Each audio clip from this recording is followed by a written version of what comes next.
minutos. Quietas, pues, en el 9,5% las tasas de interés de referencia para la economía colombiana, una decisión de la Junta Directiva del Banco de la República, que, como bien nos narraba Marcela, tuvo 4 miembros a favor de dejarlas quietas y 3 pidiendo reducirlas en 50 puntos básicos. Votación que efectivamente despertó la ira santa del presidente Gustavo Petro, quien tanto en Consejo de Ministros como también en su cuenta en X se fue lanza en ristre contra los miembros de la Junta Directiva del emisor, a quienes acusó de ser uribistas, de actuar exclusivamente con razones políticas, de intentar contener y frenar el crecimiento de la economía y de querer detener el éxito económico de su gobierno a como dé lugar. Acusaciones jamás vistas de un presidente contra la Junta Directiva del emisor, en cuya reunión de ayer Gustavo Petro esperaba efectivamente tener mayorías, por un lado con el voto del nuevo ministro de Hacienda, Germán Ávila, y por el otro con el de 3 de los 5 codirectores que ha nombrado directamente, Laura Moisá, César Giraldo y Olga Lucía Acosta. Esta última, no obstante, votando a favor de dejar quietas los intereses en el 9,5%. Florero de Llorente, que despertó la ira del presidente, quien le dio palo incluso a su exministro de Hacienda, José Antonio Campo, de cuya boca salió la recomendación de nombrar a Olga Lucía Acosta en el banco, codirectora que, como todos los demás miembros de la Junta desde hace 34 años, desde que se creó en la Constitución del 91, tiene la obligación de ser independiente, el deber constitucional de actuar con razones técnicas, pero jamás la imposición de ser lacaya o notaria de los deseos del presidente Petro, que también la acogió entre ceja y ceja contra otra codirectora, Viviana Taguarda, desde hace 4 años en la Junta del emisor, pero hija de Alicia Arango, exministra de Iván Duque, cercana al presidente Uribe y ahora también estratega política de Vicky Dávila, a quien también acusa de usar la política monetaria del Banco de la República para ayudarle a la ultraderecha colombiana. Un panorama que enrarece, por supuesto, la Junta Directiva del Banco Central del país, en cuya decisión de ayer primaron factores como la inflación, que no está bajando como se preveía y que volvió a repuntar en febrero al 5,3% anual, el déficit fiscal en el peor momento de toda la historia y el dificilísimo panorama internacional, con el espejo retrovisor puesto en Brasil, donde la Junta del Banco Central de ese país bajó muy rápido los intereses en una decisión que salió muy mal, que se le salió de control, con la inflación allí volviendo a subir y obligándolos hoy a tener que reversar y comenzar nuevamente a subir los intereses. Ricardo Ospina es periodista. Está en Mañanas Blue. Son las 6 de la mañana y 31 minutos. Y mientras estamos en ese tire y afloje por la política económica del Estado colombiano, siguen las dificultades para la paz total y crece la conflictividad social en el país. Varios hechos de orden público graves en las últimas horas.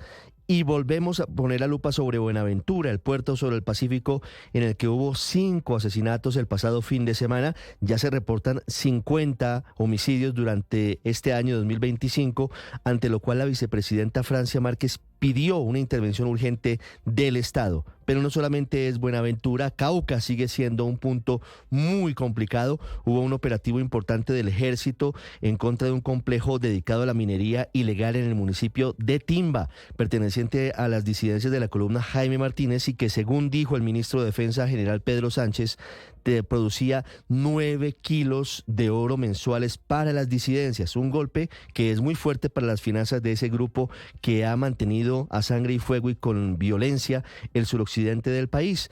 A propósito, el ministro general en retiro, Pedro Sánchez, anunció un aumento de la recompensa por el paradero de alias Iván Mordisco, máximo cabecilla de las disidencias, que está en guerra contra el Estado colombiano. Por el lado del ELN, las cosas no van mejor. Anticipó ese grupo ilegal que no habrá firma de acuerdo de paz en lo que resta del gobierno del presidente Gustavo Petro, lo cual fue respondido con voces de rechazo desde el Ejecutivo y con operativos como el que llevó a la captura de alias Pirri y de alias Soldado, integrantes de la red de apoyo al terrorismo del ELN, conocida como Comando América. También hay violencia desbordada por microtráfico y por delincuencia común en diferentes ciudades del país, actos violentos en el Parque de los Niños en Bucaramanga, actos violentos de sicariato durante los últimos días en Barranquilla y también en el departamento del Magdalena y otras ciudades del país. Y mientras tanto, un grupo de indígenas que no pertenecen al famoso CRIC se encuentran bloqueando desde hace más de 24 horas la importante vía panamericana que comunica el centro con el suroccidente del país entre Cali y Popayán. Lo mismo hacen en la Plaza de Bolívar de Bogotá. lo cual seguramente prevé nuevos hechos de conflictividad social para los próximos días. La parte positiva de este complejo panorama de violencia y orden público y de conflictividad social se origina en el departamento de Nariño. Es inminente la entrega de armas por parte de los llamados comuneros del sur, que son una de las disidencias del ELN. El fin de semana que viene tendrán un acto con el gobierno nacional y allí empezaría el proceso de su desmovilización, que fue en su momento impulsada por el comisionado de paz Oti Patiño.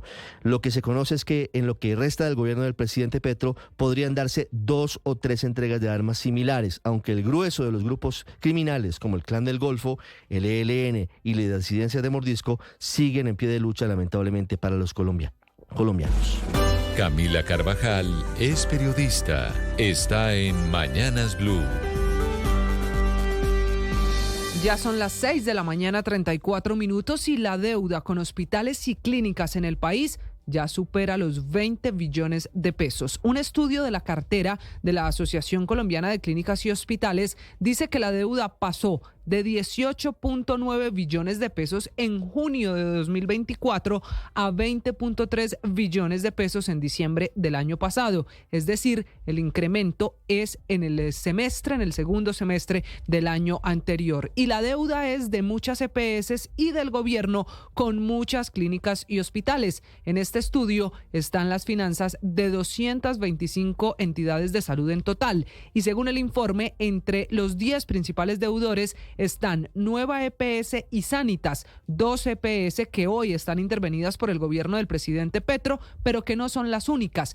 En 8 de las 10 EPS intervenidas por la Superintendencia de Salud, las deudas con clínicas y hospitales crecieron 7% en los últimos 6 meses del año pasado, que eso en plata significa 1.3 billones de pesos. Este informe no es un informe contra el gobierno del presidente Petro, no es un informe que se haga por la coyuntura o la crisis en la entrega de medicamentos. Es un informe que se hace cada año, hace 26 años, y que revela el comportamiento de las finanzas de la salud, que es innegable, han empeorado en el último año. Hay un capítulo muy preocupante en el informe y es la deuda de aquellos que se fueron del sistema de salud, EPS liquidadas que nadie paga y que dejan una deuda que hoy está cargando el sistema, que se suman también a la deuda del FOSIGA o de EPS que están en proceso de liquidación y que hay muy poca esperanza de que paguen sus deudas. En tercer lugar se encuentran los deudores que para el informe están en la categoría de Estado. Se concentran en ellos el 8.7% de la deuda total